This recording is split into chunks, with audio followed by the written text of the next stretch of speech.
En Cristo estamos completos, amén. Y es su gracia y su sangre preciosa que nos ha comprado, nos ha redimido.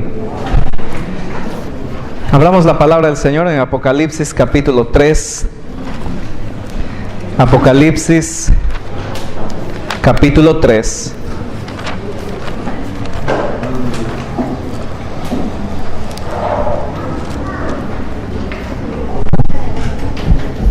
Continuamos con nuestra serie. Este es el tercer sermón de nuestra serie. He aquí yo vengo pronto. Cristo y las iglesias, la segunda parte. Dice aquí: escribe al ángel de la iglesia en Sardis, el que tiene los 7 espíritus de Dios y las 7 estrellas, dice esto: yo conozco tus obras, que tienes nombre de que vives y estás muerto. Sé vigilante y afirma las otras cosas que están para morir, porque no he hallado tus obras perfectas delante de Dios. Acuérdate pues de lo que has recibido y oído, y guárdalo, y arrepiéntete. Pues si no velas, vendré sobre ti como ladrón, y no sabrás a qué hora vendré sobre ti. Pero tienes unas pocas personas en Sardis que no han manchado sus vestiduras, y andarán conmigo en vestiduras blancas, porque son dignas. El que venciere será vestido de vestiduras blancas, y no borraré su nombre del libro de la vida, y confesaré su nombre delante de mi Padre y delante de sus ángeles.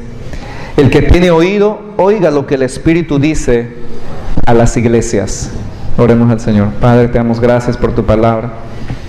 Gracias también por el mensaje de los cánticos. Y este último cántico que dice que un día vamos a estar parados delante de ti en el juicio, pero nosotros estaremos de tu lado, porque tú nos has justificado, tú nos has salvado, nos has glorificado. En esta mañana queremos pedir que tú nos hables a través de tu Espíritu Santo, a través de tu palabra, que es la espada de 2 filos, que penetre hasta lo profundo de nuestro ser, discierna nuestros pensamientos e intenciones de nuestro corazón. Te lo pedimos en el nombre de Jesucristo, nuestro Salvador. Amén. Cristo y las iglesias. Aún estamos oyendo lo que el Espíritu dice a las iglesias, que es la frase repetitiva en cada una de estas cartas, en cada uno de estos mensajes a las 7 iglesias. Pero estos mensajes no son solo para el siglo I. Estos mensajes también son para nosotros. ¿No es cierto que las iglesias están compuestas de personas, de individuos? La naturaleza humana, hermanos, no ha cambiado. La naturaleza humana de los cristianos del siglo I es la misma de los cristianos de nuestro tiempo. Y este mensaje es tan relevante para los creyentes que a quienes fue dirigida estas cartas, como lo es para nosotros también. Así que veamos estas cosas y estas cartas no como un mensaje específico a las iglesias, pero más bien veámoslo como un espejo en donde podamos reflejar nuestra vida espiritual. Amén. Amén. Acabamos de leer el mensaje a la iglesia de Sardis. Y he titulado Sardis, la iglesia débil. Sardis, la iglesia débil. A unos 100 kilómetros de Éfeso, en Sardis se unía un conjunto de 5 caminos o 5 carreteras muy importantes en el Imperio Romano. Fue un centro de comercio y estaba ubicada en una meseta a unos 700 metros de altura del nivel del resto de las ciudades. Es por eso que era un centro militar. La religión oficial en Sardis era la adoración a Artemisa, la diosa Artemisa.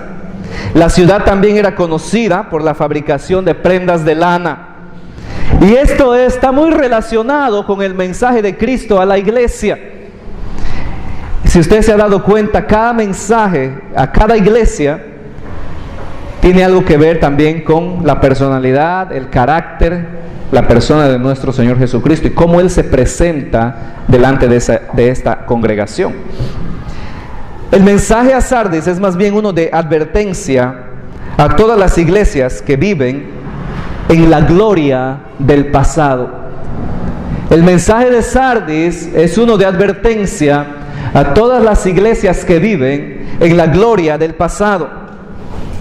El doctor Vance Hammer dice lo siguiente: hay 4 etapas en un ministerio. Escuche bien, hay 4 etapas en un ministerio. Primero la etapa del hombre, un hombre. Luego un movimiento. Tercero un mecanismo. Y finalmente un monumento. ¿No es así con los grandes líderes religiosos de nuestro tiempo?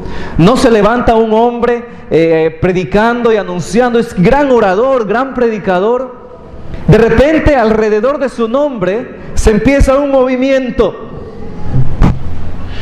Más adelante, cuando este hombre muere, ese gran movimiento se vuelve un mecanismo y empieza a funcionar, ¿no?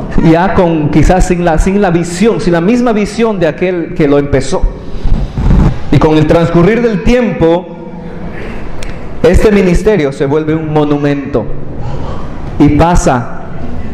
Así como los fariseos y los saduceos decían de los cristianos: si es de Dios va a perdurar, pero si es del hombre va a pasar como las otras cosas que han sucedido. Cuando algo es de Dios, cuando la obra es de Dios, perdura para siempre, hermanos. Pero hay esperanza para la iglesia de Sardis. Aquí nos dice la palabra del Señor, versículo 1: escribe al ángel o al pastor, al mensajero de la iglesia en Sardis, aquel que tiene los 7 espíritus de Dios. Y los 7 espíritus explicamos que significa, el número 7 significa completidad, significa algo completo, algo cabal, algo perfecto. No es que Dios tiene 7 espíritus, pero la mención de los 7 espíritus habla de que el Espíritu Santo, el Espíritu de Dios, es perfecto, es completo y es cabal. El que tiene los 7 espíritus de Dios y las 7 estrellas, y ese es nuestro Señor Jesucristo, el que tiene en sus manos a las estrellas que dijimos que son símbolo de los pastores. El que tiene en su mano derecha a estas estrellas dice lo siguiente: yo conozco tus obras, que tienes nombre de que vives y estás muerto. Lo que está pasando en la iglesia de Sardis es que Cristo está diciendo que la congregación en Sardis es una congregación que dice estar viva. Dice, pero mira, nosotros hemos sido, esta congregación fue fundada por un gran orador, un gran hombre, un gran misionero. Mira que aquí tenemos tantas cosas pasando, hemos hecho grandes cosas para la comunidad. Pero Cristo de Jesús les dice: estás muerto. Pero aún en medio de una congregación muerta hay esperanza, pues Cristo trae la vida. Amén. Todos los programas humanos no pueden traer vida a una iglesia. Todos los programas humanos no pueden traer vida a una iglesia, de la misma manera que un circo no puede traer vida a un cuerpo, puede resucitar a un cuerpo. Puede haber un cuerpo tendido ahí, el circo haciendo su show. Nada de eso puede traer vida y resucitar un cuerpo muerto. De igual manera, ningún programa humano puede traer vida a una iglesia que ha muerto espiritualmente. Hermanos, ¿de qué nos sirve tener programas por aquí, programas por allá, si nuestro corazón, si nuestra vida espiritual está alejada de Dios? El propósito de los programas en nuestra iglesia, espero que usted no lo tome como un entretenimiento, porque no son un entretenimiento. Cada programa, cada ministerio en nuestra iglesia tiene el propósito de edificar al cuerpo de Cristo y de alcanzar a los perdidos. Y Y a través de cada uno de ellos, de cada uno de estos ministerios, queremos dar gloria a nuestro Dios, a nuestro Señor Jesucristo. Me parece a mí que uno de los ministerios más importantes que nuestra iglesia tiene es el ministerio de los niños, o hacia los niños. Yo quiero que como iglesia, como congregación, podamos tomar la visión de amar y de interesarnos en nuestros hijos y en nuestras hijas de la misma manera que Cristo se interesa en ellos.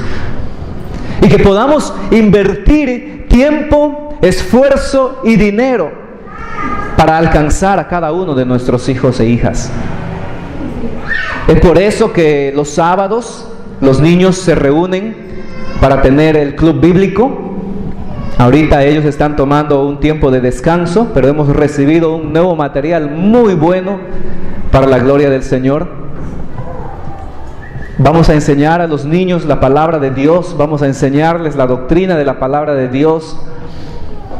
Y en el mes de febrero, después de la EBDB, Dios mediante, estaremos dando inicio al nuevo club bíblico. Es lo mismo, pero con un nuevo currículum. Y espero que todos los niños de nuestra iglesia puedan estar involucrados, animados y sobre todo aprendiendo de la palabra del Señor. Es por eso que los domingos a las 9 abrimos las puertas y separamos este espacio para tener lo que llamamos el culto de niños. Y enseñamos a los niños a cantar, enseñamos a los niños a orar, enseñamos a los niños a leer la palabra de Dios y las historias de la palabra de Dios. Y a mantener una reverencia en medio de la comunión de la congregación. Es por eso que cada domingo a las 10 de la mañana los salones se abren para los niños y hay hombres y mujeres y familias enteras entre ustedes comprometidos para dar sus vidas, para enseñar, para instruir, para leer la palabra de Dios a los pequeños. Es por eso, hermanos, que cada año también tomamos una semana en el mes de febrero e invertimos en esta semana en lo que llamamos la escuela bíblica de vacaciones.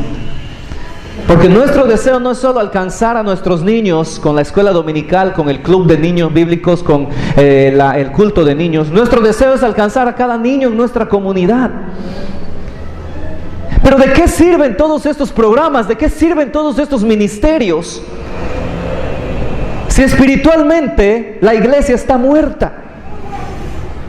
Y este mensaje a la iglesia de Sardis es el mensaje a nuestra iglesia también. ¿Quién somos nosotros, hermanos? Estamos tratando de usar todos estos programas, todos estos ministerios para tratar de reavivar a una congregación que hace tiempo ha dejado a Cristo. ¿O realmente somos una congregación que está viva y ferviente en el Espíritu Santo? Y vemos estos programas como oportunidades que vamos a ver en un momento. El mensaje a las otras dos iglesias, mensajes de oportunidades. Tenemos ministerio de jóvenes, queremos ministrar a los jóvenes adolescentes, a los jóvenes adultos.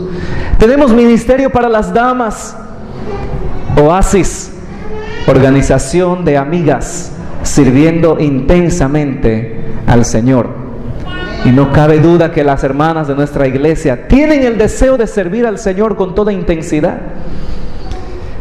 Tenemos ministerio para los hombres, osos, llamamos, ¿verdad? Obreros santos de oración y servicio. Y que estas dos cosas sean las cosas principales que los hombres hacen: orar y servir. Tenemos un ministerio para las parejas de nuestra iglesia, para los matrimonios de nuestra iglesia.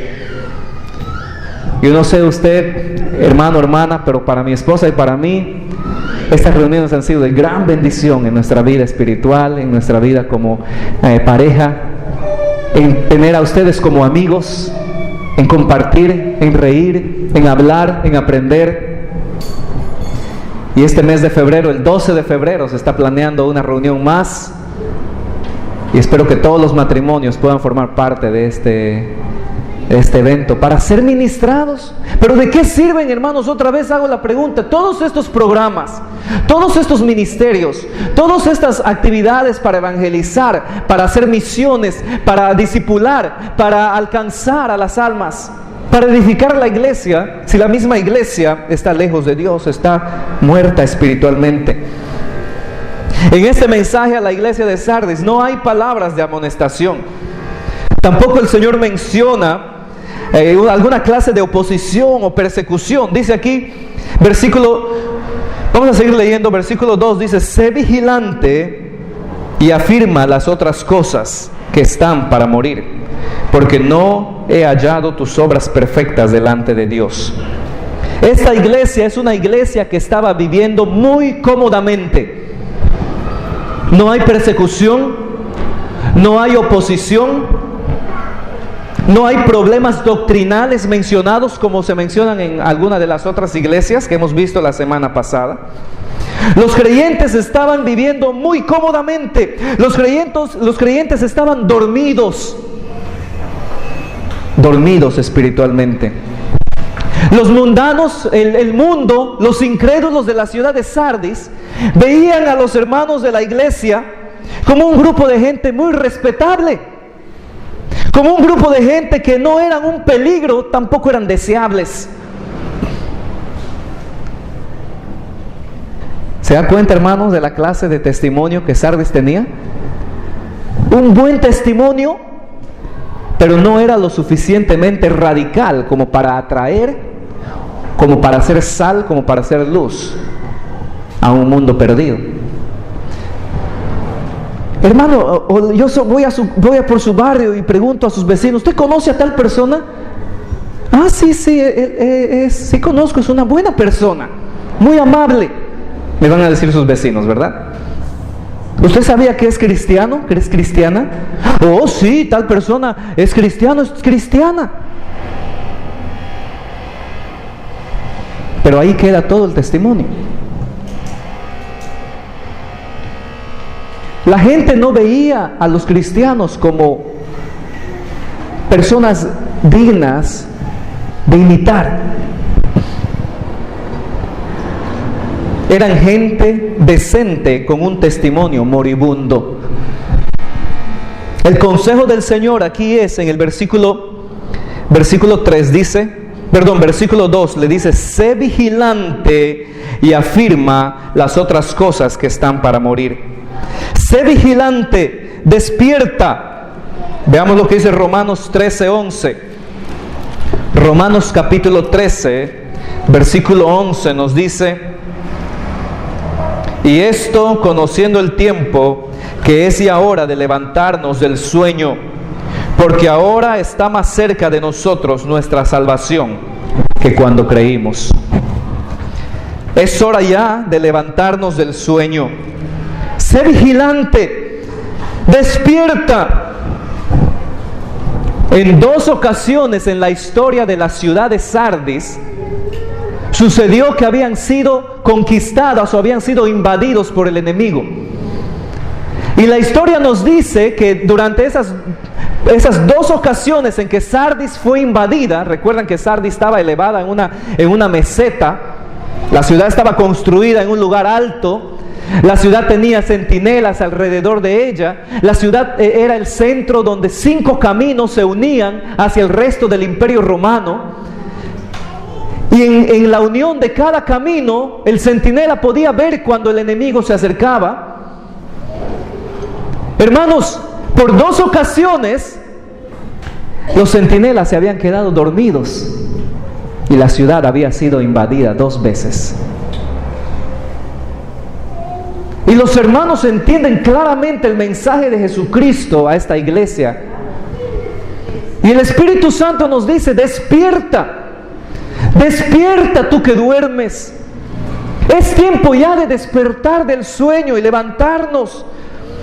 Sé vigilante, sé sobrio y velad en oración. Si los creyentes no seguían este consejo, la palabra del Señor nos dice que Cristo vendría como un ladrón y vendría a juzgar. Acuérdate pues Versículo 3, acuérdate pues de lo que has recibido y oído, y guárdalo y arrepiéntete. La amonestación del Señor es, el consejo del Señor es, escucha estas palabras que te estoy dando, guárdalas, practícalas, hazlo, arrepiéntete, pues si no velas, vendré sobre ti como ladrón. Y el Señor Jesucristo explica esto a los discípulos y les dice, si el padre de familia supiera la hora y el momento en que el ladrón minaría su casa, les aseguro, dice Jesús, que estaría despierto a esa hora para cuidar a su familia. Pero nadie sabe cuándo el ladrón vendrá. Yo recuerdo que varias ocasiones en nuestra familia, cuando íbamos creciendo, nos robaron. Yo tengo un vago recuerdo cuando era muy pequeño, cuando vivíamos en la ciudad de Yurimaguas, y yo recuerdo a mi padre tener una bolsa, un maletín de este tamaño, lleno de toda clase de herramientas. Y en una ocasión recuerdo que estábamos hablando que un ladrón había entrado y se había llevado todas las herramientas de mi papá. Más adelante yo recuerdo que yo no estaba ya viviendo en casa, pero mi padre me cuenta que él tiene la costumbre de levantarse en las noches y caminar por la casa. Él siempre está mirando, vigilando. Él tiene esa costumbre. Y mi hermana, Techi, era pequeña, quizás una adolescente, y se había levantado en la noche para ir al baño y ve la luz de la sala prendida. Y bueno, Techi piensa, pues será mi papá que siempre está andando, ¿no? Mirando, vigilando. Y Techi se acerca a la sala para ver si es papá y ve la puerta principal abierta. Y Techi grita, ¡papá! Tratamos de ver si papá está afuera. Esto sucedió en la ciudad de Pucallpa. Y mi papá sale de su cuarto. Y entonces Techi se asusta bastante. Y cuando mi papá sale, efectivamente, en la entrada de la casa hay huellas de arena, de pies descalzos. Y ahí puestos en orden, me cuentan ellos, estaba la plancha, la licuadora, otra cosa, el equipo de sonido, un montón. Ya estaba acarreando poco a poco el ladrón.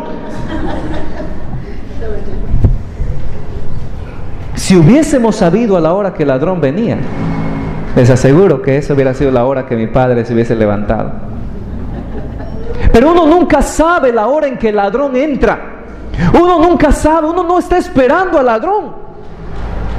Yo no sé si a ti te han robado antes o no, pero estos sucesos ocurren de momento inesperado. Y este es el mensaje, este es el consejo que Cristo le da a la iglesia de Sardis, y le dice, si tú no sigues este consejo, si tú no velas, si tú no te arrepientes, si tú no guardas este mensaje, voy a venir a ti en un momento inesperado. Voy a venir a ti como un ladrón en la noche, y voy a venir para juzgarte. Voy a venir para juzgarte. Hermanos, Cristo está a la puerta. Cristo está esperando el momento. Él está dándonos oportunidad. Muy parecido, me recuerda el mensaje a la otra iglesia, cuando Cristo Jesús le dice, ¿verdad? Les he dado oportunidad de arrepentirse. A esta falsa profetisa Jezabel le he dado oportunidad de arrepentirse, pero no quiso arrepentirse. Y a sus hijos les estoy dando oportunidad de arrepentirse, dice el Señor, y no quieren. Hermano, Dios te está dando una oportunidad en esta mañana. Dios te está dando una oportunidad hoy. Si estás viviendo mal con Dios, arrepiéntete hoy. Porque si rechazas la oportunidad, quizás no vuelvas a tener esta oportunidad. Y Cristo va a venir a ti, te va a juzgar. Y va a venir en el momento que menos tú lo esperas. Pero no es todo lo que nos dice la palabra de Dios. Aquí en el versículo 4 nos dice que tienes unas pocas personas en Sardis que no han manchado sus vestiduras. Había un remanente, había un grupo que se había guardado del pecado, Creyentes que no se mezclaron con la sociedad pagana de su tiempo. Y qué bonita referencia a la vestidura blanca, sabiendo nosotros que Sardis era una ciudad conocida por la confección de túnicas de lana. Y Cristo viene y les dice: hay algunos de ustedes que no han manchado sus vestiduras. Y luego sigue diciendo el Señor: y andarán conmigo en vestiduras blancas, porque son dignas. Versículo 5: el que venciere será vestido de vestiduras blancas, y no borraré su nombre del libro de la vida. Sus nombres están escritos en el libro de los vivientes. Aquí no está hablando de que la salvación se pierde. Aquí no está hablando de que nuestros nombres son escritos un día en el libro de la vida, y que si fallamos al Señor, si nosotros nos portamos mal, vamos a ser nuestros nombres borrados. Si hemos aceptado a Cristo Jesús como nuestro Señor y Salvador y somos hijos de Dios, podemos fallarle a Cristo, podemos caer. 7 veces cae el justo y otra vez se levanta. Pero si somos hijos de Dios, somos hijos de Él para siempre. No podemos perder nuestro derecho de hijos. Pero el Señor nos dice aquí que sus nombres, nuestros nombres, y de aquellos que se mantienen con vestiduras blancas y limpias, están escritas en el libro de los vivientes. Salmo 69, 28. Salmo 69, 28. Nos dice la palabra del Señor en referencia al libro de los vivientes: sean raídos del libro de los vivientes y no sean escritos entre los justos. Apocalipsis 13, 8. Apocalipsis 13, 8. Y la adoraron todos los moradores de la tierra, cuyos nombres no estaban escritos en el libro de la vida del Cordero, que fue inmolado desde el principio del mundo. Apocalipsis 17, 8. La bestia que has visto era y no es, y está para subir del abismo e ir a perdición. Y los moradores de la tierra, aquellos cuyos nombres no están escritos desde la fundación del mundo en el libro de la vida, se asombrarán viendo la bestia que era y no es y será. Efesios 1:4. Efesios capítulo 1, versículo 4. Según nos escogió en Él antes de la fundación del mundo, para que fuésemos santos y sin mancha delante de Él. Mateo 25, 34. Mateo 25, 34 nos dice: entonces el Rey dirá a los de su derecha: venid, benditos de mi Padre, heredad el reino preparado para vosotros desde la fundación del mundo. Hay un libro, hermanos, un libro de la vida, y el Señor en su soberanía, en su gracia y misericordia, ha escrito en ese libro los nombres de todos aquellos que habrían de creer.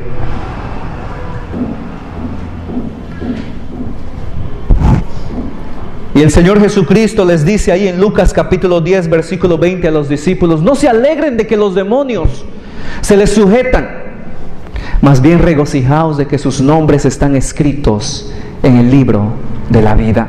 Amén. Hebreos capítulo 12, versículo 23. Hebreos capítulo 12, versículo 23 nos dice: a la congregación de los primogénitos que están inscritos en los cielos. Hermanos, si tú has creído en el Señor Jesucristo, tu nombre está escrito en un libro de la vida y nadie te puede quitar de ahí.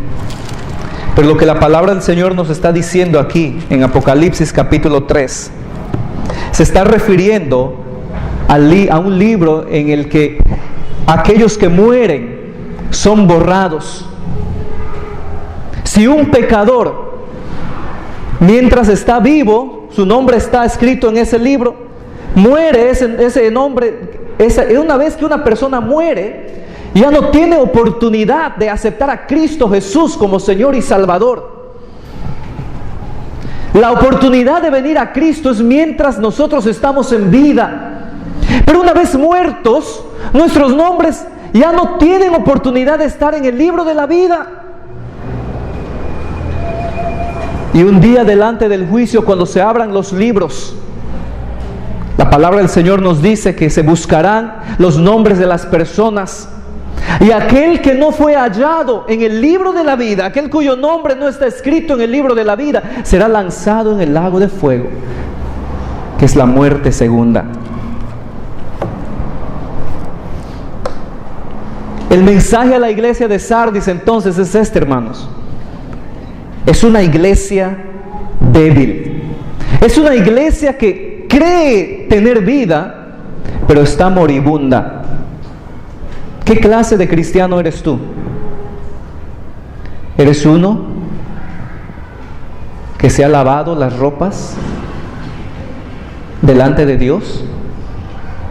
¿Eres uno que piensa que está muy activo en la obra de Dios, pero está muerto espiritualmente? Veamos el versículo 7, el mensaje a la iglesia de Filadelfia. La iglesia de Filadelfia es la iglesia fiel. Escribe al ángel de la iglesia en Filadelfia: esto dice el santo, el verdadero, el que tiene la llave de David, el que abre y ninguno cierra, y cierra y ninguno abre.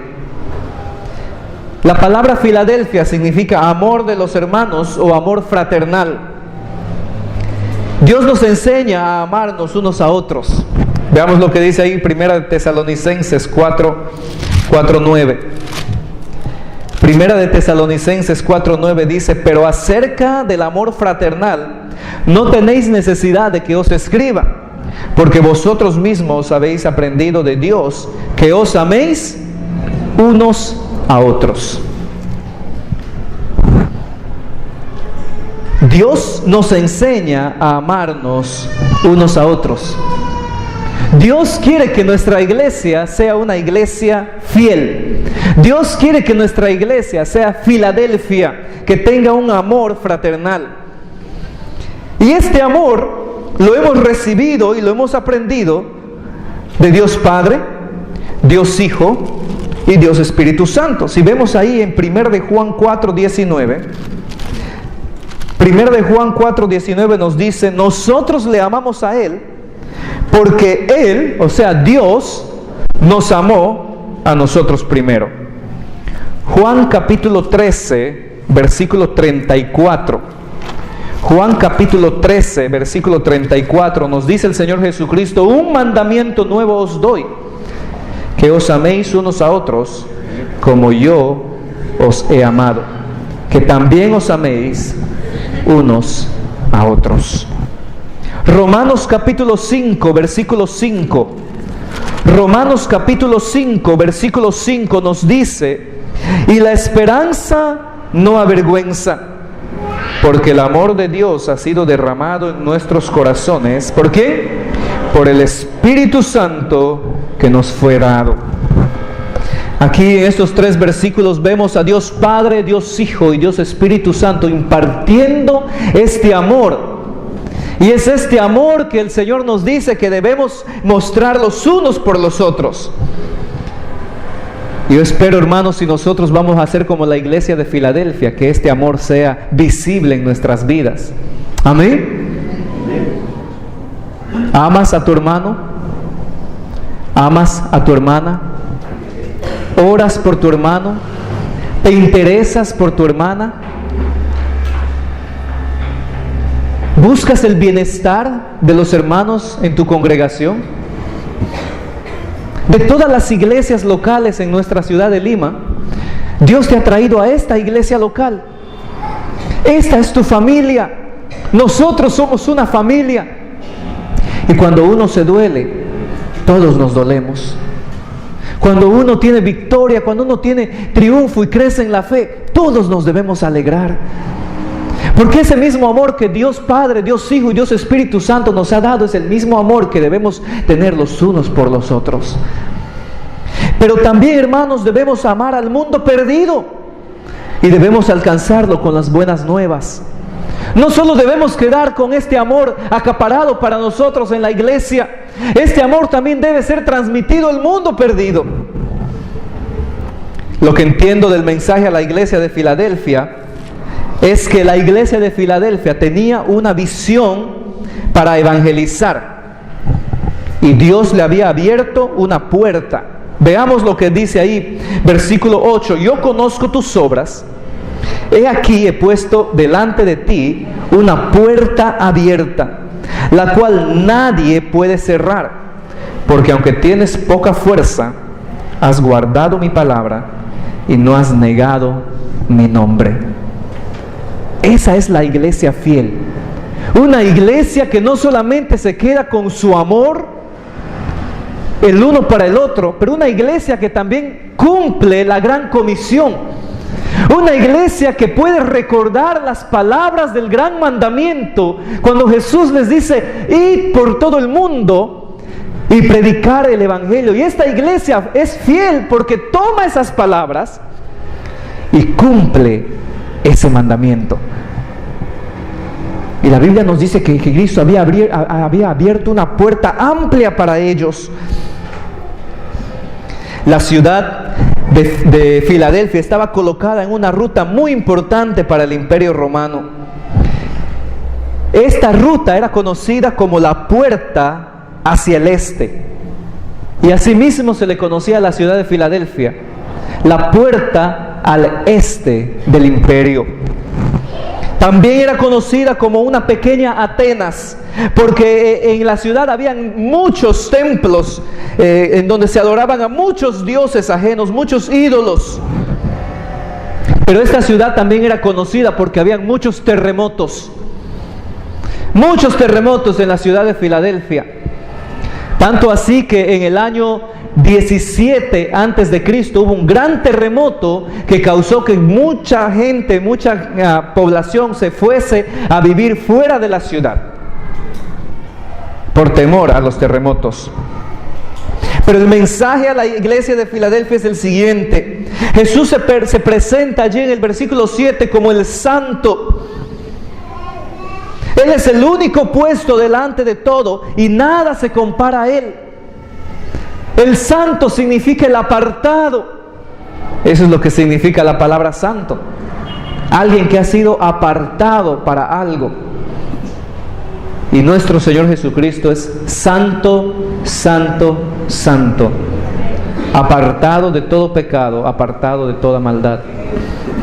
Y nuestro Señor Jesucristo nos llama a nosotros también a ser santos, a ser apartados del mundo, apartados del pecado. Y Él se presenta a la iglesia de Filadelfia como el santo, como el único, como aquel a quien nadie se compara. Pero Jesús también se presenta a ellos como el verdadero. Él es el original, Él no es una copia. En medio de una ciudad donde había tantos dioses ajenos, solo Cristo es el verdadero y genuino Dios. Amén. El día de ayer en la noche estaban al lado nuestros vecinos haciendo un tipo de ritual con tambores, cantos.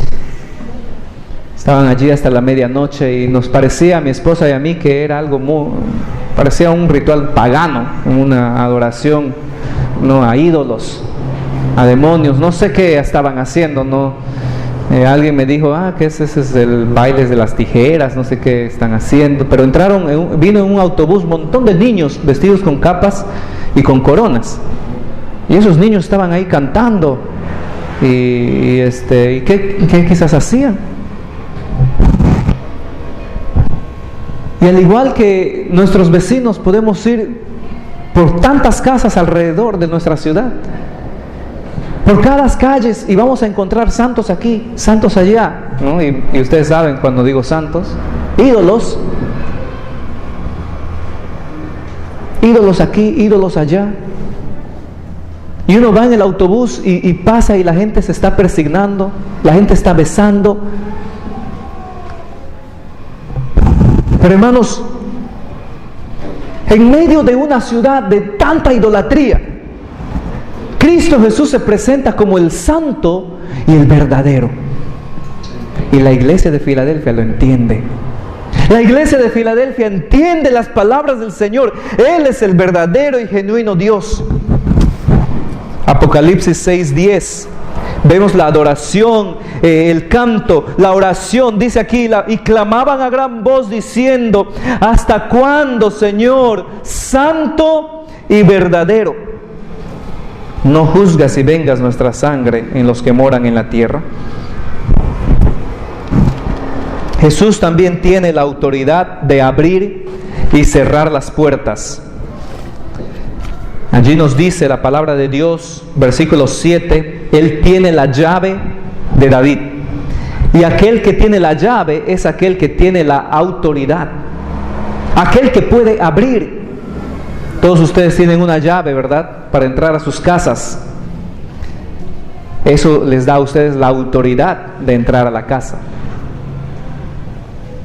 Si tú le das, mira, te dejo mi llave, puedes entrar cuando gustes, le estás dando la autoridad a esa persona para entrar a tu casa. Pero tú no le das la llave a cualquiera, ¿verdad? Tú no le das la llave a todos tus amigos, a todas tus amigas. La llave es para personas responsables. La llave es para personas que van a cuidar, que saben las cosas que hay dentro y que van a proteger a los que están dentro. Pero aquí la palabra del Señor nos dice que Jesucristo, el santo y verdadero, tiene la llave de David. Él es el que abre y ninguno cierra. Y Él es el que cierra y ninguno abre. En el Nuevo Testamento, la frase una puerta abierta se refiere a una oportunidad en el ministerio. Hechos capítulo 14, versículo 27. Hechos capítulo 14, versículo 27. Nos hace esta referencia y dice: habiendo llegado y reunido a la iglesia, refirieron cuán grandes cosas había hecho Dios con ellos y cómo había abierto la puerta de la fe a los gentiles. Se había abierto la oportunidad de ministrar a los gentiles. Primera de Corintios capítulo 16, versículo 9. Primera de Corintios capítulo 16, versículo 9 nos dice: porque se me ha abierto puerta grande y eficaz, y muchos son los adversarios. Segunda de Corintios 2:12. Cuando llegué a Troas para predicar el evangelio de Cristo, aunque se me abrió puerta en el Señor. Está hablando de que la predicación, la oportunidad de predicar el evangelio es una puerta abierta. Veamos Colosenses capítulo 4, versículo 3. Colosenses capítulo 4, versículo 3. Orando también al mismo tiempo por nosotros, para que el Señor nos abra puerta para la palabra, a fin de dar a conocer el misterio de Cristo, por el cual también estoy preso. Hermanos, esta frase de puerta abierta está ligada muy cercana a las oportunidades de ministrar cuando queremos presentar el evangelio a otros. Habían obstáculos para la iglesia, pero también habían oportunidades.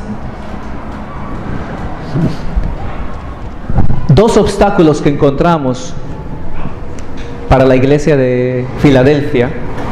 El versículo 8 nos dice, capítulo 3, versículo 8, dice: yo conozco tus obras, que he puesto delante de ti una puerta abierta, la cual nadie puede cerrar. Y el Señor le dice: porque aunque tienes poca fuerza. Esta iglesia era una iglesia que le faltaba la fuerza, pero estaba dispuesta a entrar por la puerta de oportunidad. Hermanos, quizás el Señor nos ha dado aquí grandes oportunidades y nosotros decimos: Señor, pero no puedo. Conversando con el pastor Richard, estamos orando porque se han presentado oportunidades de ministrar en varias partes del Perú en este año 2016. Estamos orando por la iglesia, porque un grupo de ustedes se levante y formemos un equipo o varios equipos misioneros que puedan ir a estos lugares donde las oportunidades se nos han presentado. Pero nosotros decimos: pero no hay plata, no podemos, la gente no tiene tiempo. están trabajando, están haciendo, y empezamos, ¿no?, a hablar de los obstáculos, de las dificultades. Y en medio de la conversación nos damos cuenta y decimos, no, pero si Dios nos abre esta puerta, Él va a proveer los medios. Hermanos, Dios nos está dando oportunidades como iglesia para alcanzar. Por ejemplo, en menos de un mes vamos a tener la EBDB para los niños. Es un trabajo grande que la iglesia debe hacer, pero es un trabajo que humanamente nos pareciese imposible. El pastor y su familia solos no pueden, los maestros y ellos solamente, sus ayudantes, no pueden. Para llevar a cabo esta escuelita bíblica de vacaciones necesitamos la ayuda de toda la iglesia, pero aún toda la iglesia sería inefectiva en esta tarea si Cristo no nos da la fuerza para hacerlo. Los mandamientos de Dios son las habilitaciones de Dios. Los mandamientos de Dios son aquella cosa que nos da también las habilidades para hacer esos mandamientos. Si Dios nos ha mandado a ir por todo el mundo y predicar el Evangelio, quiere decir que Él, como dice su promesa, irá con nosotros también. Y si tú estás dispuesto, hermano, hermana, joven, señorita, a obedecer el mandato de ir, tenlo por seguro que Él va a proveer lo que necesitas. A muchos de ustedes, yo ya les he dicho, el Señor les está llamando a un ministerio. A muchos de ustedes, yo les he mencionado, quizás el Señor te está llamando a algo. ¿Estás dispuesto a ir? Pero no sé, pero no puedo, pero no tengo. Todos esos son obstáculos humanos y excusas que podemos dar. Pero si Cristo Jesús, aquel que tiene la llave, nos está abriendo una puerta de oportunidades, ¿no crees que deberíamos entrar en el nombre de Él? Si Cristo Jesús viene y abre una puerta y dice, pasa, en lugar de decirle, pero Señor, ¿cómo? ¿No deberíamos decirle, gracias Señor, voy en tu nombre? Si el Señor te está dando oportunidad de ser maestro en la escuela dominical, no lo veas como un obstáculo, míralo como una oportunidad, como una puerta abierta. Si el Señor te está dando la oportunidad de ministrar a madres solteras, a niños huérfanos, a niños abandonados, si el Señor te está dando la oportunidad de ministrar a los ancianos, a los enfermos, si el Señor te está dando oportunidad de ministrar con la música, con la predicación, con la evangelización, con el discipulado, no lo veas como un obstáculo, porque si Cristo te está abriendo esa puerta, Él te va a dar las habilidades para realizar esa tarea. Y Él te va a bendecir, porque cuando Él abre, nadie las cierra. Pero cuando Él cierra, nadie las puede abrir. Hermanos, no solamente había falta de fuerza en la iglesia en Filadelfia, pero también había la oposición de los judíos. Estos eran judíos en la carne, pero no eran verdaderos israelitas, de acuerdo al Nuevo Testamento. Nos dice el versículo 9, he aquí yo entrego de la sinagoga de Satanás a los que se dicen ser judíos y no lo son. Si ellos dicen, yo soy judío en la carne, yo soy de tal tribu, yo soy descendiente,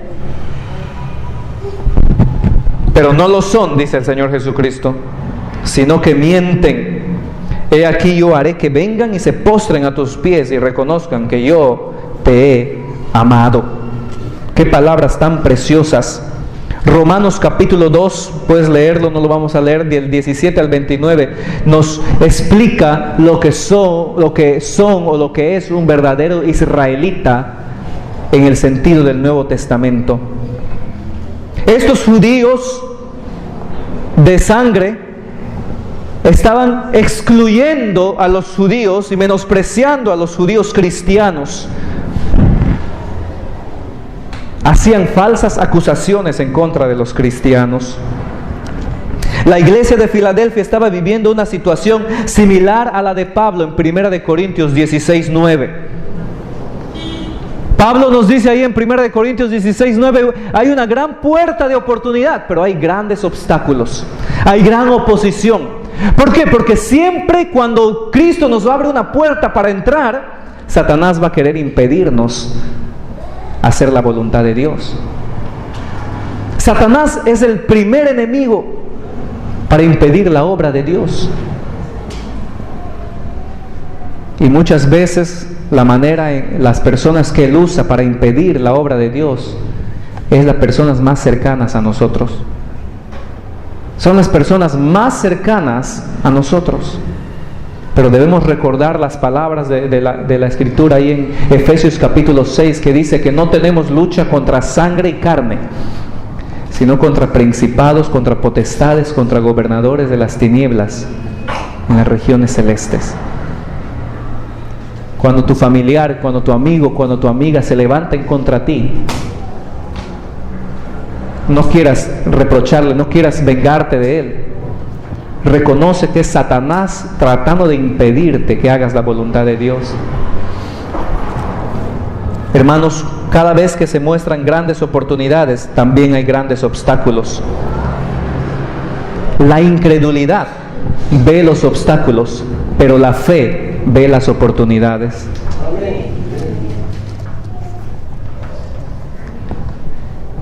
Uno de nuestros deseos es que en los próximos años o meses nuestra iglesia ya no quepa y tengamos que tener varios cultos,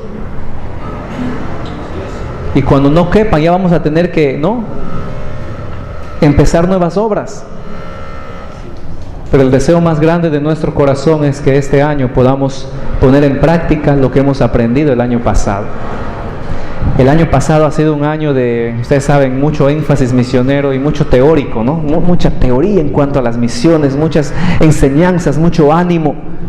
Este año no vamos a dejar de hacer eso, vamos a seguir enfatizando en las misiones, pero queremos que sea ya desde un punto de vista más práctico y ponernos a trabajar, ponernos a empeñarnos. Cristo viene pronto, no nos durmamos como la iglesia de Sardis, veamos las oportunidades por la fe como la iglesia en Filadelfia. La fe nos capacita para ver cosas que otros no ven. Y también nos capacita para hacer cosas que otros no pueden hacer. La incredulidad ve los obstáculos, pero la fe ve las oportunidades. A veces ponemos excusa, ¿no? Mis hijos son pequeños, no puedo servir al Señor. O estoy muy enfermo, no puedo servir al Señor. O estoy soltero, no soltera, no puedo servir al Señor. O mi esposo o mi esposa no me deja, no puedo servir. Siempre van a haber excusas cuando hay incredulidad. Pero cuando vamos en el nombre del Señor por fe, y cuando tenemos la visión del Cristo glorificado, del que es el verdadero, el santo, y cuando entendemos que Él es el que está abriendo puertas para la evangelización, solteros, casados, con hijos, sin hijos, ancianos, jóvenes, enfermos, sanos, todos vamos a entrar por esas puertas y vamos a predicar el evangelio, y almas van a ser salvas, hermanos. Recuerda tu primer amor, recuerda que alguien compartió contigo el evangelio. Deja ya de lamentarte de estas cosas que pasan en tu vida y empieza a caminar por fe en Cristo Jesús.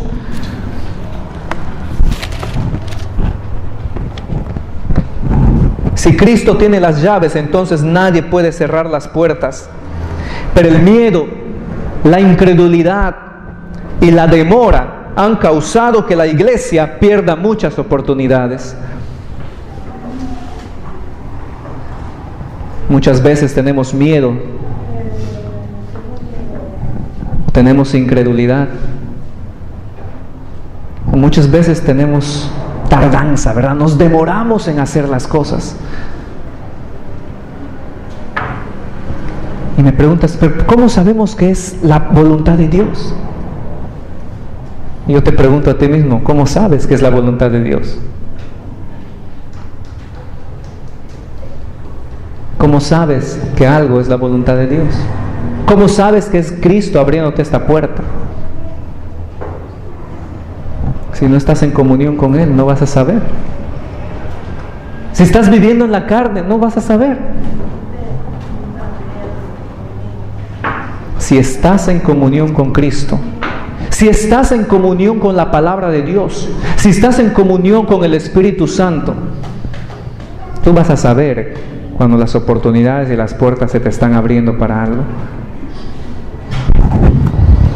Hay 3 promesas aquí que Cristo hace a la iglesia en Filadelfia y le dice: Él se encargaría de sus enemigos. Aquí el capítulo 3, versículo 9.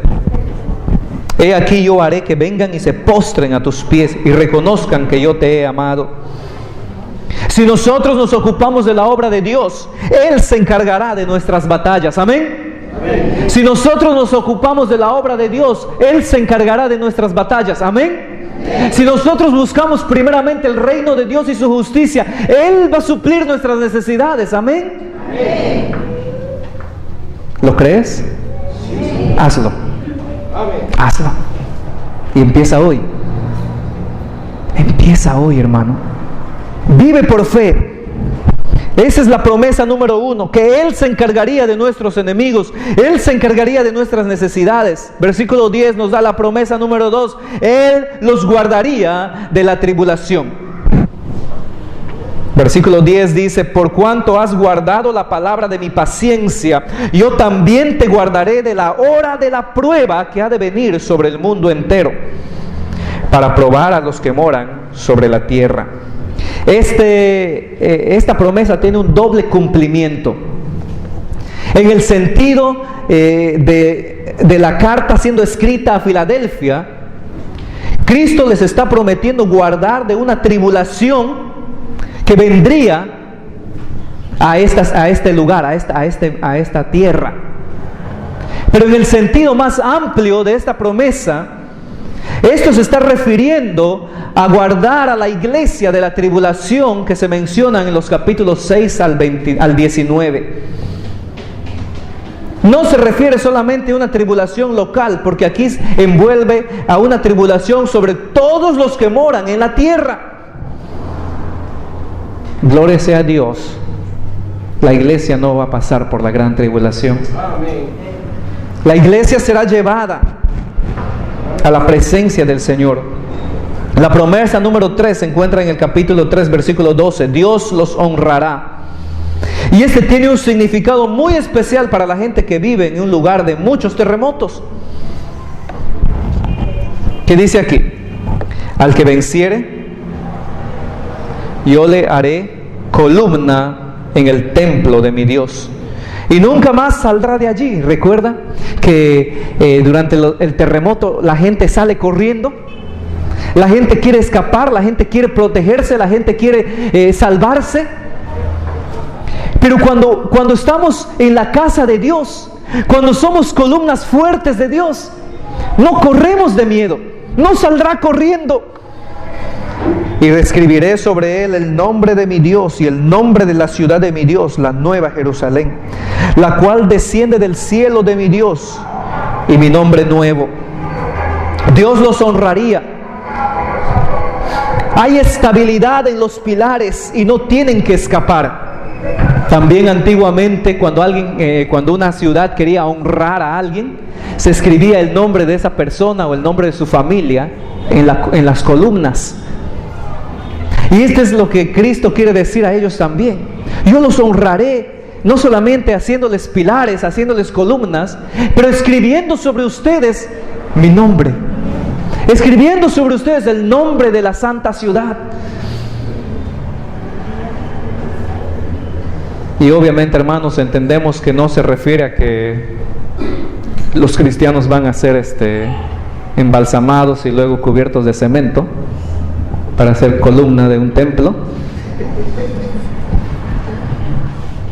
Pero la palabra del Señor nos dice que la enseñanza de los apóstoles, los mismos apóstoles llegaron a ser columnas de la verdad del Evangelio.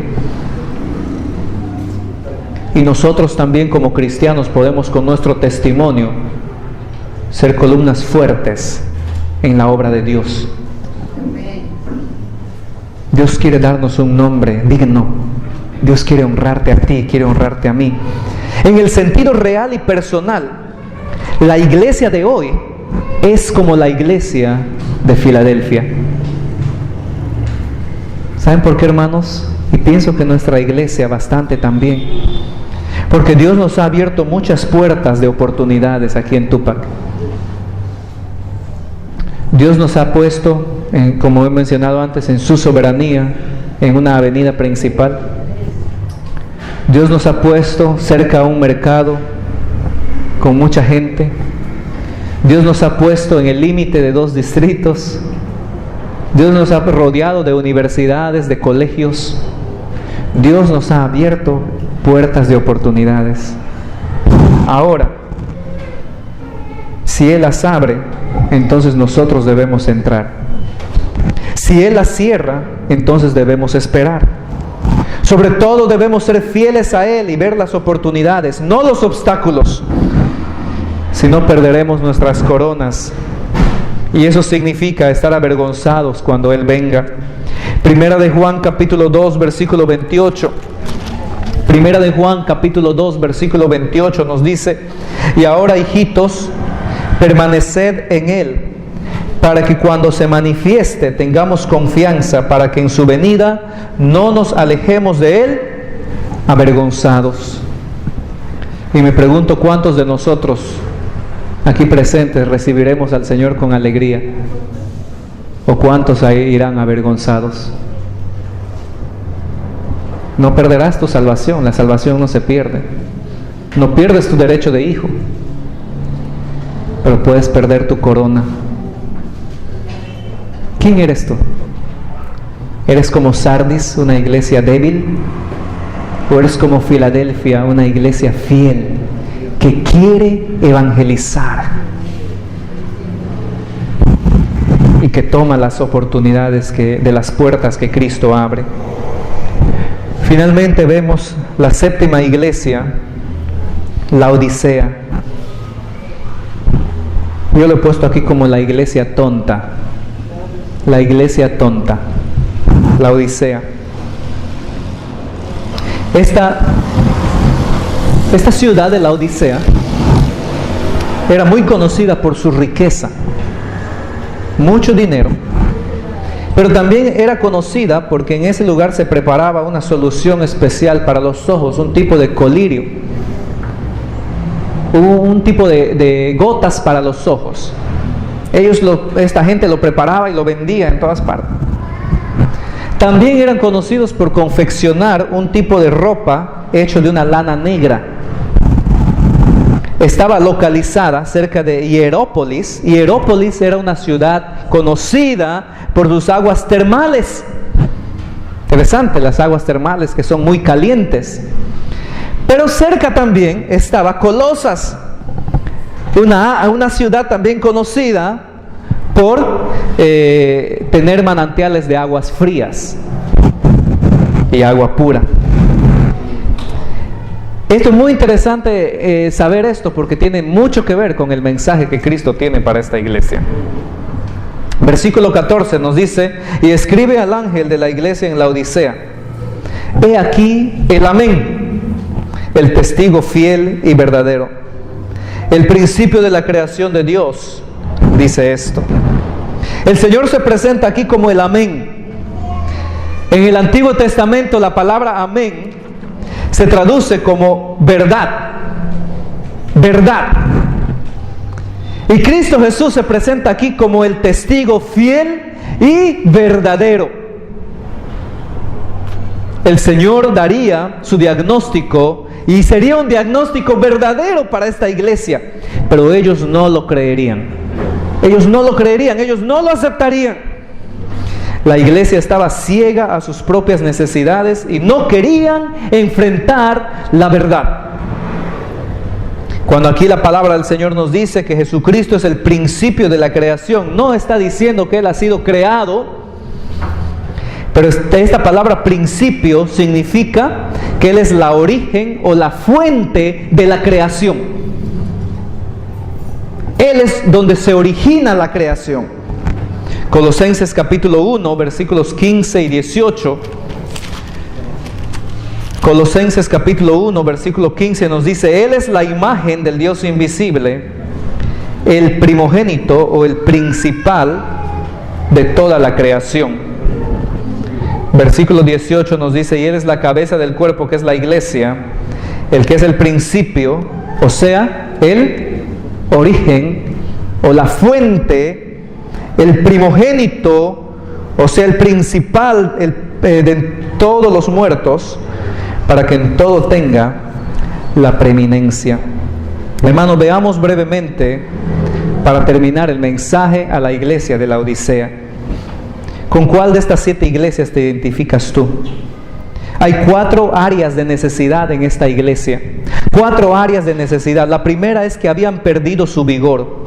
Versículos 16 y 17 nos dice la palabra del Señor: pero por cuanto eres tibio y no frío ni caliente, te vomitaré de mi boca.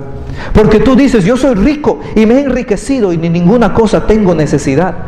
Y no sabes que tú eres ¿qué? El diagnóstico es ¿qué? Eres desventurado, miserable, pobre, ciego y desnudo. Debo decir algo, hermanos. No importa lo que nosotros creemos que somos. Si Cristo dice que somos lo contrario, somos lo contrario. Pero la iglesia tonta de la Odisea no quería creer el diagnóstico, no quería aceptar el diagnóstico del Señor. Y muchas veces los jóvenes son así. Muchas veces las señoritas son así. Empiezan a andar con un amiguito, una amiguita, y vienen las personas que les aman y les dicen: no te conviene, deja a ese muchacho, deja a esa muchacha. Y por ahí dicen: ay, pero el amor es ciego. Es ciego y tonto a veces. Pero eso no es amor, eso es capricho, eso es obsesión. Amor es lo que tus padres te muestran cuando te dicen: ten cuidado. Hace muchos años atrás, mi esposa, antes de que sea mi esposa, estaba enamorada de otro muchacho. ¿Ella está aquí? Ya, no está. Ah, ahí está. Ella me cuenta esto, por si acaso. Ella estaba enamorada de este muchacho, ¿no? Y este muchacho de la iglesia, muy servicial, atento en todo, y la sacaba, ¿no? Hacían actividades, salían, ¿no? Y ella le dijo a su papá, ¿no? Papá, ¿qué piensas? Él puede ser tu amigo, le dijo su papá. Y le dijo así tajantemente: él puede ser tu amigo, pero tú no te vas a casar con él. Así se lo dijo. Él puede ser tu amigo, pero tú no te vas a casar con él.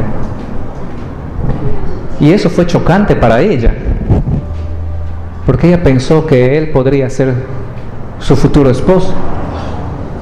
Bueno, ellos, ¿no? Terminaron la secundaria. Él fue a una universidad, ella fue a otra universidad, y ahí nos conocimos nosotros. Y yo, cuando ya, ¿no?, le había declarado mi amor a ella me dice estas palabras, ¿no? Y ahora entiendo más a la luz de lo que su padre le había dicho con el otro muchacho. Ella me dice: solo si mi papá quiere, me dijo. Cuando yo le dije: no, yo quiero ser no solo tu amigo, más, yo quiero casarme contigo, solo si mi papá quiere. Y me pareció justo. Entonces, como yo estaba en Puerto Rico y su papá en California, le escribí una carta: excelentísimo señor Leonel Velázquez, visto que usted ha criado a esta excelentísima muchacha, le escribo para pedirle permiso de casarme con su hija, de salir con ella, conocernos y casarnos. Pues yo le mandé la carta con el hermano, ¿no?, mi cuñado, ¿ya? Yo le mandé la carta con mi cuñado, un amigo mío, y ella me cuenta después que toda la familia abre la carta y están leyendo la carta, ¿no? Y mi suegro, ¿no?, le pregunta a su hijo, a mi cuñado: ¿conoces a este muchacho? Sí. ¿Cómo es y todo? No sé qué le dijo, ¿no? Pero cuando Silvia le pregunta a su papá en privado, le dice: papá, ¿me das permiso para citar a este joven? Su papá le dice, sí. Y tienes mi bendición para casarte. Cuando hay bendición de los padres, hay toda libertad. Toda libertad. Pero muchas veces los jóvenes, las señoritas, creemos ciegamente, como la iglesia, ¿verdad?, de la Odisea, que algo nos conviene. Pero otros nos dicen, no, no, no, no te cases con ese muchacho, no te cases con esa muchacha, no empieces ese negocio, no compres esa cosa, no hagas así. Pero cuando estamos encaprichados en algo, no, no, yo quiero, lo quiero, como un niño pequeño. Porque yo les conté que a los 18 años yo ya me iba a casar, a espaldas de mi mamá. Y yo, conociendo cómo mi madre es, ¿no?, ella era bien tajante en decir, no, no te vas a enamorar de nadie, tú vas a estar estudiando. Pero todos tenemos derecho a amar, ¿no? Entonces yo le dije a mi papá, papá, esta chica me gusta, y ya, ¿no?, ya le he confesado. Pero yo no le había dicho a la mamá. Pero el papá le dijo a la mamá. Y 2 días después, mi noviazgo tardó 2 días. 2 días después se aparece mi madre donde yo estudio y me dice, tú vas a cortar con esto. Y ya les he contado la historia. Me obligó, me dijo, tú no vas a hacer tú has venido a estudiar, y me hizo cortar esa relación, ¿no? Y doy gracias al Señor, porque Dios sabe lo que Él tiene para nosotros, si nosotros estamos dispuestos a escuchar el diagnóstico. Y ahora Cristo Jesús mismo está mandando una carta de advertencia a la iglesia de la Odisea. ¿Alguna vez tú has recibido una carta del Señor? Amén, amén. ¿Alguna vez tú has recibido un mensaje directo, específico para ti de parte de Dios? ¿Qué has hecho con ese mensaje? ¿Lo has arrugado y lo has tirado? ¿O lo has leído, lo has aceptado, lo has guardado, lo has releído, lo has aceptado, lo has guardado, lo has releído y has cumplido la voluntad de Dios? Joven, señorita, escucha la advertencia de aquellos que te aman.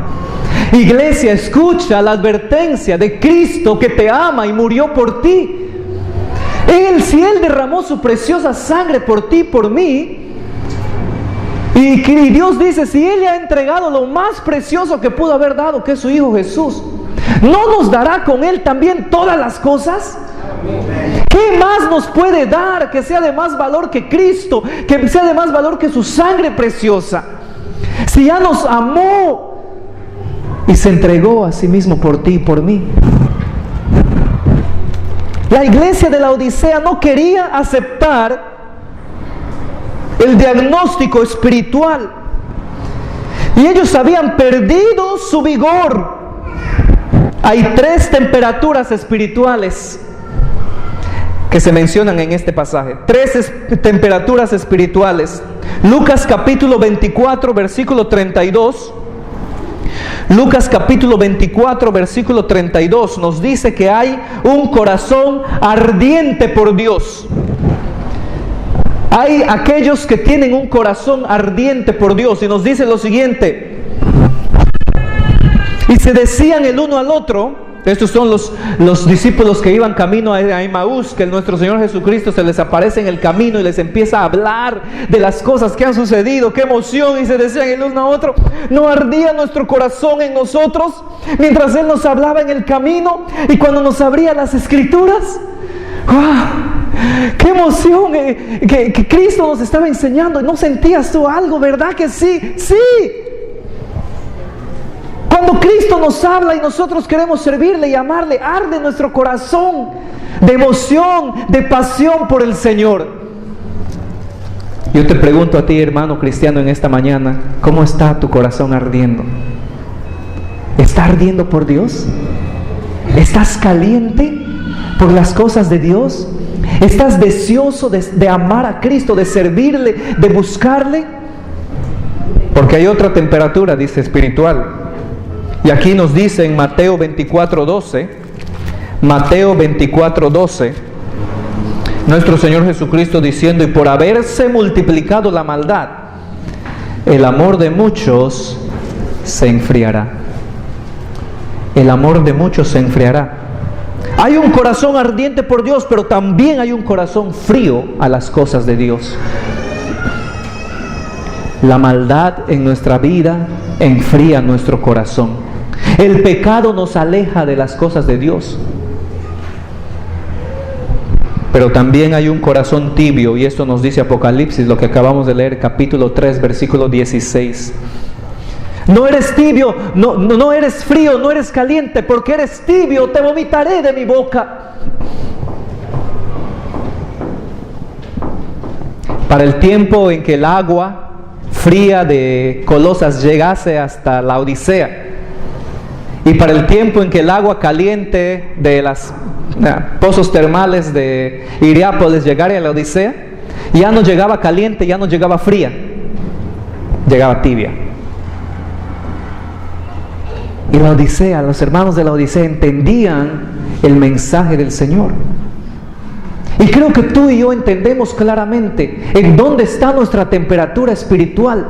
¿No eran acaso muchos de ustedes maestros hace unos años atrás? ¿No eran acaso muchos de ustedes discipuladores hace unos años atrás? ¿No eran acaso algunos de ustedes siervos del Señor en las cosas de la evangelización, en las cosas de hablar de Cristo, en su testimonio? ¿Qué ha pasado? ¿Por qué se han enfriado? O quizás están tibios todavía ahí.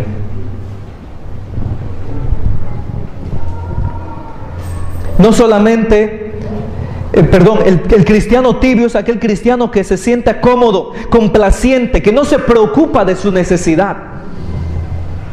Es aquel que no le importa si la gente está yendo al infierno, no le importa si la gente está aceptando a Cristo, no le importa si hay necesidad en la iglesia o no hay necesidad, no le importan las cosas espirituales. Viene, se sienta cómodo, canta, vive en su casa. No hay ningún problema con el mundo. El mundo no le critica porque escucha la música del mundo. El mundo no le critica porque va a las cosas del mundo. El mundo no le dice nada porque se viste como el mundo. No hay diferencia. Hay una comodidad. Es una cosa tibia espiritualmente.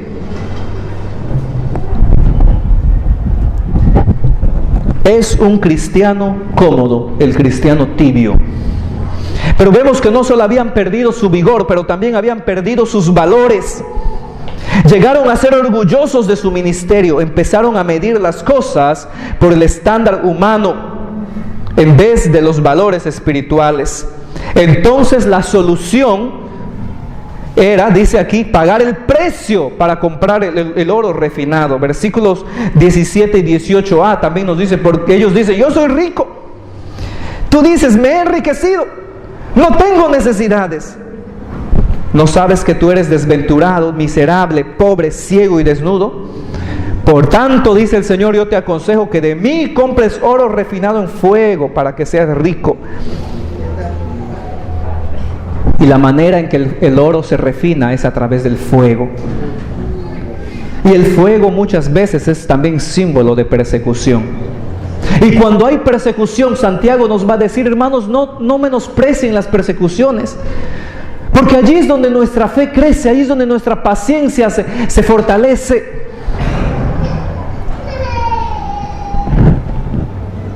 Ellos habían perdido sus valores. Ellos habían puesto al lado el valor de las cosas espirituales y estaban midiendo lo que hacían al estándar del mundo. Pero en los conciertos del mundo hacen así. ¿Por qué nosotros los cristianos no podemos también hacer así? Porque nosotros no somos del mundo. Pero si la gente del mundo a la playa va con sus bikinis, ¿por qué los cristianos no podemos ir con nuestros bikinis? Porque nosotros no somos del mundo. La playa es de todos, es del Señor. El Señor ha creado la playa y hay que bañarse, ¿verdad?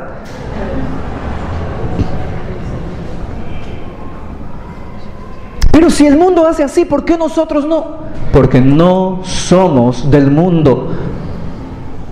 No perdamos nuestros valores. Hagamos las cosas que hagamos las cosas poniéndole el valor espiritual, el estándar de Cristo. La solución era pagar el precio comprando oro refinado, y esa solución era la persecución, pues estaban muy cómodos. 1 de Pedro 1:7. La tercera necesidad de la iglesia es que habían perdido su visión. Capítulo 3, versículo 18, la segunda parte nos dice: unge tus ojos con colirio para que veas.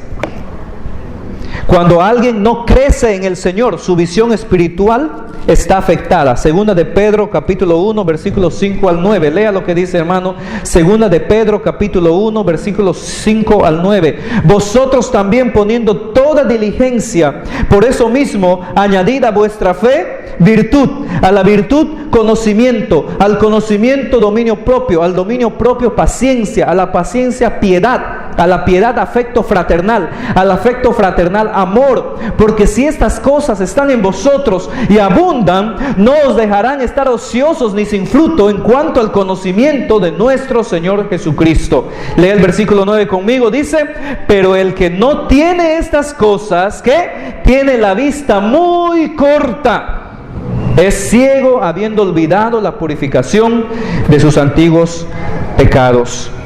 Cuando alguien no crece en el Señor, es porque su visión espiritual está afectada. Y la solución a esto es aplicar el colirio espiritual, y este colirio espiritual es Cristo Jesús. La cuarta necesidad de la iglesia de la Odisea es que habían perdido su vestidura. Cuando era niño me contaron una historia de un rey orgulloso y vanidoso que se vestía con ropas espléndidas cada día. Y un día, ya habiendo quizás agotado todos los tipos de telas, todos los tipos de ropa, va a los sastres y les dice: quiero algo más bonito, que yo sea mejor que los demás. Y los sastres le hacen un truco, ¿verdad? Le dicen: aquí hay una ropa que es invisible, solamente los sabios y los inteligentes pueden ver esta ropa. Entonces, siendo orgulloso como era el rey, dice: oh, yo soy sabio, yo soy inteligente. Pero él no veía nada. Entonces los sastres hacen como que le están poniendo la ropa, pero nadie lo ve, no hay nada, está desnudo. Entonces él camina, ¿no?, por la calle, haciendo ver que está vistiendo las ropas más espléndidas que solo los sabios e inteligentes pueden ver. Él pretendiendo que era así, pero estaba desnudo. Hermanos, la desnudez es símbolo de vergüenza, la desnudez es símbolo de derrota, la desnudez es símbolo de estar humillado, de humillación. Segunda de Samuel 10:4, Isaías 20 del 1 al 4 nos dan ejemplos de cosas cuando los pueblos eran conquistados y llevados en desnudez. Cristo, mejor dicho, Dios cubrió a Adán y a Eva. Y la cobertura de nuestros cuerpos es símbolo de la cobertura que la sangre de Cristo hace en nuestras vidas. Pero cuando nosotros andamos desnudos para el mundo, estamos diciendo: no me importa lo que Cristo haya hecho por mí. Hay toda una teología acerca de la desnudez, y yo lo he predicado en un momento aquí. Cuando nosotros no tenemos cuenta de que se nos vea nuestro cuerpo, estamos diciendo: no me importa cubrirme porque yo no tengo pecado, yo no tengo vergüenza. ¿Por qué? Porque el pecado siempre trae vergüenza, y la desnudez debe traer vergüenza. Y debemos aprender a cubrir nuestros cuerpos de una manera decente, de una manera honrosa.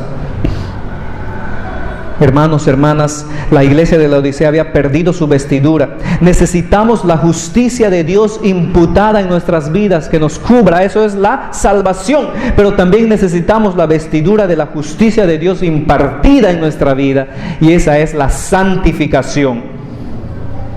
Finalmente, el Señor cierra esta carta con 3 afirmaciones. Primero vemos una explicación. Versículo 19, la primera parte dice: yo reprendo y castigo a todos los que amo. Proverbios capítulo 13, versículos 11 y 12.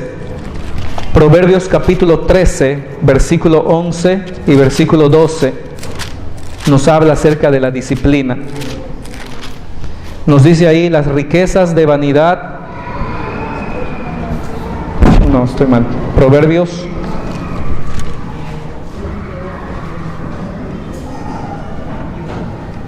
He perdido mi cita, pero la palabra del Señor nos dice que el padre que ama a su hijo va a castigar.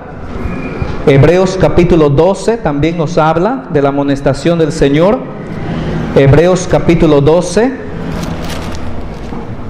versículos 5 y versículo 6. Y habéis ya olvidado la exhortación que como a hijos se os dirige diciendo, Proverbios 3, no 13, Proverbios 3, 11 y 12.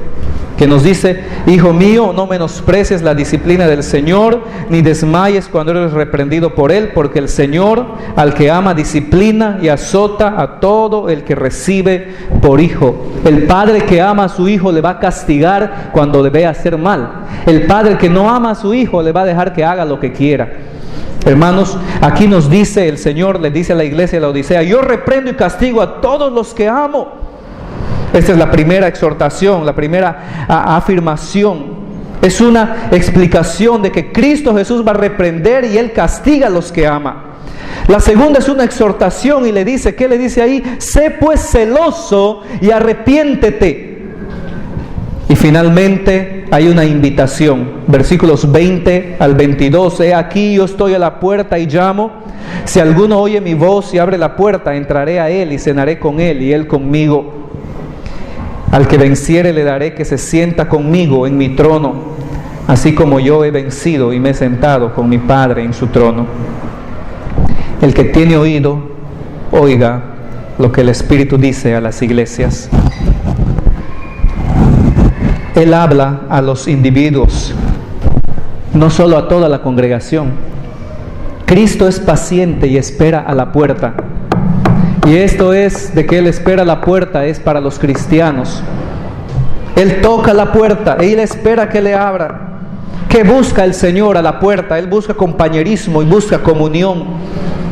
La Odisea era una iglesia independiente y que no necesitaba nada. Quizás tú dices, yo también soy independiente, yo no necesito la enseñanza del pastor, yo no necesito la comunión con los hermanos. Yo no necesito a mi esposo, yo no necesito a mi esposa, yo no necesito a mis padres, yo no necesito a mis hijos. Finalmente, yo no necesito a Cristo.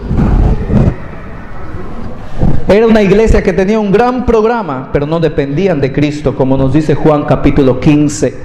Separados de mí, nada podéis hacer. Pero cuando le invitamos a Cristo a entrar, cuando abrimos la puerta, y decimos, Cristo, entra a cenar conmigo, la sala del banquete se convierte en la sala del trono y Él nos sienta en tronos. Juicio viene a este mundo, pero primero empieza por la casa de Dios. 1 de Pedro 4:17. En estas 7 cartas, hermanos, encontramos ánimo y encontramos amonestación. ¿Estás tú escuchando lo que el Espíritu dice? ¿En qué iglesia estás tú? ¿A qué iglesia formas parte? Capítulo 4, ya no se menciona la iglesia. Y la próxima semana empezamos con este estudio acerca del futuro. Pero no podemos tener esperanza del futuro si no arreglamos nuestra situación en el presente. Tú no tienes ninguna esperanza del futuro si no vienes a Cristo.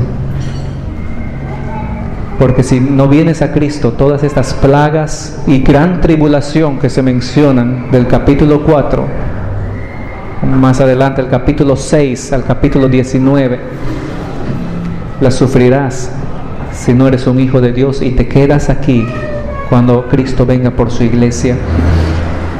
Oremos al Señor. Padre amado, este mensaje es para tu iglesia. 7 iglesias, 7 mensajes, 7 cartas, 7 amonestaciones, 7 palabras de ánimo. ¿Con cuál nos identificamos, Señor? Tú lo sabes. Muéstranos qué somos y ayúdanos a aceptar la amonestación que viene de parte de ti. Si hay alguien aquí sin Cristo, que hoy sea el día de salvación. Que no seamos cristianos tibios, que no seamos cristianos fríos, que seamos cristianos calientes y ardientes por el amor de Cristo. En el nombre de Jesús oramos. Amén. Invito a Pastor Richard a pasar.